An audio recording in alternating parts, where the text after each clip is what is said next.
देहरादून से जहां सीएम पुष्कर सिंह धामी ने आईएसबीटी का निरीक्षण किया है।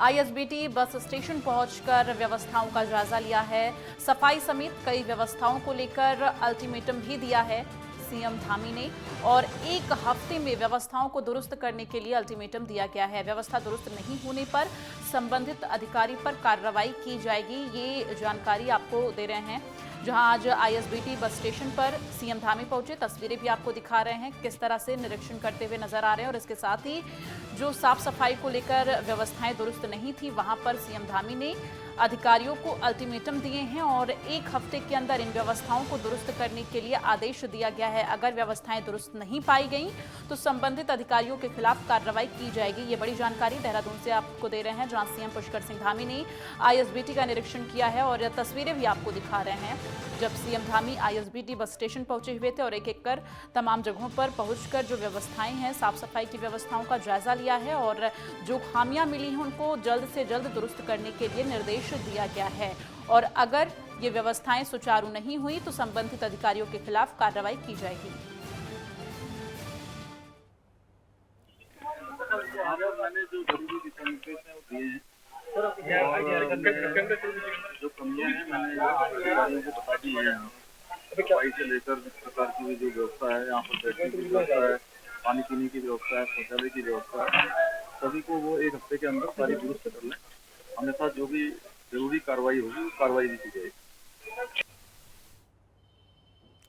देहरादून में आयुष्मान भारत आरोग्य मंथन कार्यक्रम का आयोजन किया गया और कार्यक्रम का आयोजन आईएसबीटी स्थित एक निजी होटल में किया गया। कार्यक्रम में मुख्य अतिथि के रूप में उत्तराखंड के मुख्यमंत्री पुष्कर सिंह धामी शामिल हुए और उसके अलावा आपको बता दें उत्तराखंड के स्वास्थ्य मंत्री धन सिंह रावत और स्वास्थ्य सचिव मौजूद रहे और इस कार्यक्रम का आयोजन आयुष्मान योजना के 3 साल पूरे होने के मौके पर किया गया।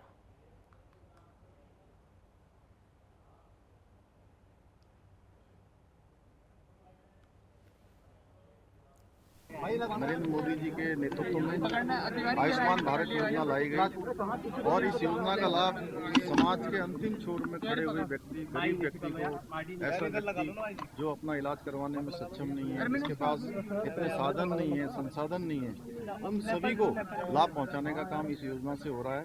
उत्तराखंड के अंदर 3.5 लाख लोगों को अभी तक इस योजना का लाभ मिल चुका है। 460 करोड़ रुपया अभी तक सरकार ने इसमें वहन किया है और अभी हमने कहा है कि इस योजना में जो चीज़ें छूट गई हैं उनमें उनको भी इसमें सम्मिलित किया जाएगा।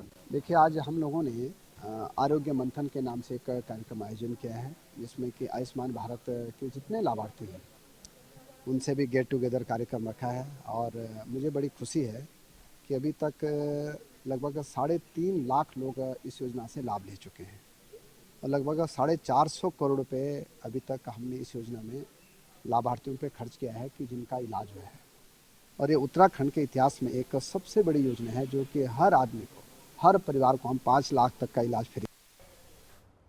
देहरादून में मुख्यमंत्री पुष्कर सिंह धामी ने मुख्यमंत्री आवास में आयोजित सोशल मीडिया इन्फ्लुएंसर्स संवाद कार्यक्रम को वर्चुअली संबोधित किया और जहां उन्होंने कहा कि उत्तराखंड का समग्र विकास हमारा एजेंडा है। सभी के सहयोग से उत्तराखंड को आदर्श राज्य बनाना लक्ष्य है। उन्होंने कहा कि हमारा प्रदेश देवभूमि के साथ वीरभूमि भी है। वो स्वयं सैनिक परिवार में पले बढ़े हैं। सेना के प्रति हमारा सदैव सम्मान का भाव रहा है। देश की सुरक्षा के प्रति सेना के गौरवपूर्ण योगदान का कोई मूल्य नहीं है। मुख्यमंत्री ने कहा कि राज्य के निर्माण में हमारी मातृशक्ति का महान योगदान रहा है।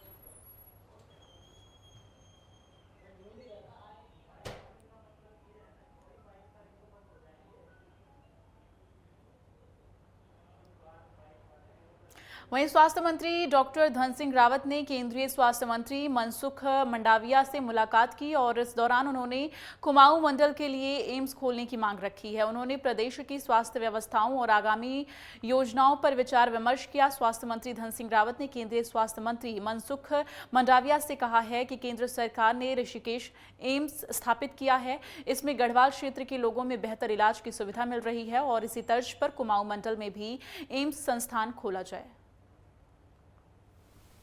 देखिए, कल हम लोग केंद्रीय स्वास्थ्य मंत्री जी को एक बैठक करने गए थे और हमारे मुख्यमंत्री जी ने माननीय प्रधानमंत्री जी से अपील की थी कि हमको एक नया एम्स और चाहिए कुमाऊं में।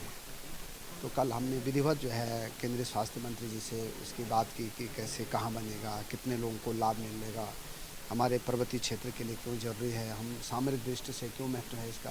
तो काफ़ी अच्छी वार्ता हुई और मैं कह सकता हूँ कि सकारात्मक इसके परिणाम आएंगे। पीएम नरेंद्र मोदी के सलाहकार भास्कर खुलवे, अंडर सचिव मंगेश घिलड़ियाल समेत तमाम लोग जो है तीर्थ नगरी ऋषिकेश पहुंचे, जहां प्रधानमंत्री के सलाहकार ने ऋषिकेश कर्णप्रयाग रेल परियोजना के निर्माण कार्यों का निरीक्षण किया, जहां रेल विकास निगम के मुख्य परियोजना प्रबंधक हिमांशु बडोनी ने बताया कि सभी परियोजना का काम काफी तेजी से चल रहा है। उन्होंने बताया कि 14 किलोमीटर से अधिक रेल सुरंग का निर्माण हो गया है। वहीं अधिकारियों से बातचीत करने के बाद भास्कर खुलवे त्रिवेणी घाट पहुंचे, जहां उन्होंने गंगा आरती में वो शामिल हुए और मां गंगा का आशीर्वाद लिया। तीर्थ नगरी ऋषिकेश गंगा घाट पर गंगा सेवा समिति के पदाधिकारियों ने उनका स्वागत किया। मां गंगा हमारी आस्था है, मां गंगा हमारी विरासत है, मां गंगा हमारी धरोहर है। ऐसा सौभाग्य प्राप्त हुआ है आज यहाँ पर गंगा आरती देखने का कि मां को नमन करते हुए मुझे यही कहना है कि उत्तराखंड प्रगति करे, उत्तरोत्तर प्रगति करे और विकास करता रहे।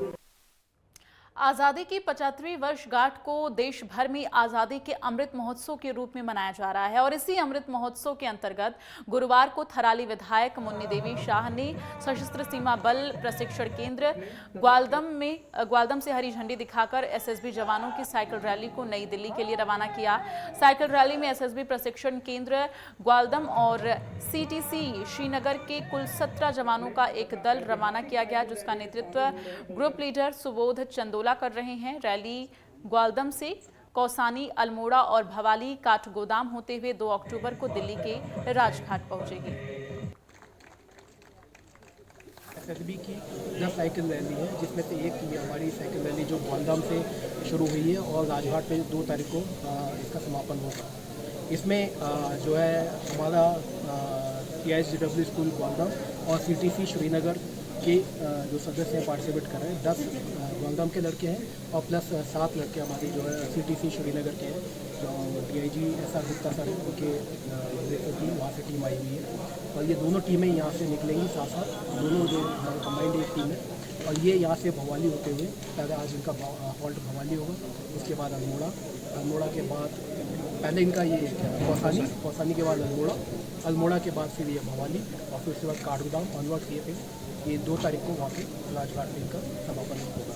आज आज़ादी अमृत महोत्सव के शुभ अवसर पे मैं सबसे पहले तो आप लोगों को बधाई देना चाहूँगी और जो हमारा यहाँ पे ये सैनिक बाहुल्य है, मैं सभी सैनिक भाइयों को बधाई देना चाहती हूँ। उसके साथ साथ मैं माननीय प्रधानमंत्री जी को भी बधाई देना चाहती हूँ, उनका धन्यवाद करना चाहती हूँ कि उन्होंने ये 75 वर्ष बाद जो 75 वर्ष पूरे हो गए, उनकी आज ऐसी सोच रही है। आज पूरा भारतवर्ष उनको बधाई दे रहा होगा और हम भी उनको बधाई देते हैं। और जो ये कार्यक्रम हमारा चला, ये बहुत ही सराहनीय कार्यक्रम होगा और मैं समझती हूँ इससे आने वाली पीढ़ी भी बहुत कुछ सीखेगी।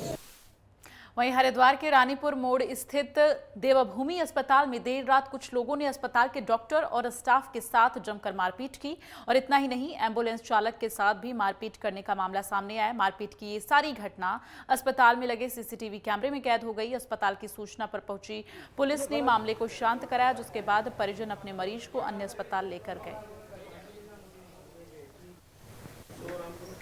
सर, एक पेशेंट एडमिट था यहाँ पे, स्कर्व टाइफस का। उसको कल ये दिन में दिखाने के लिए लेके आए थे, तो बड़ा सीरियस था वो पेशेंट। कल डॉक्टर दीक्षित उसे देख रहे थे, उन्होंने इसको एडमिट करने के लिए सलाह दी, तो ये बोले नहीं आज हम एडमिट नहीं करेंगे, कल करेंगे, अभी तो ठीक है, आप ऐसे ही बोल रहे हो। तो इन्होंने उसको बोला भाई एडमिट होना चाहिए कि नहीं। आज सुबह लेके आए, SpO2 उसका आ रहा था 76 उस टाइम पे जब हमारे पास आया। तो मैंने कहा भाई पेशेंट तो सीरियस है, तो हाथ पैर जोड़ने लगे, नहीं सर आप ही बचाओगे, हमसे कल गलती होगी, हमने एडमिट नहीं किया।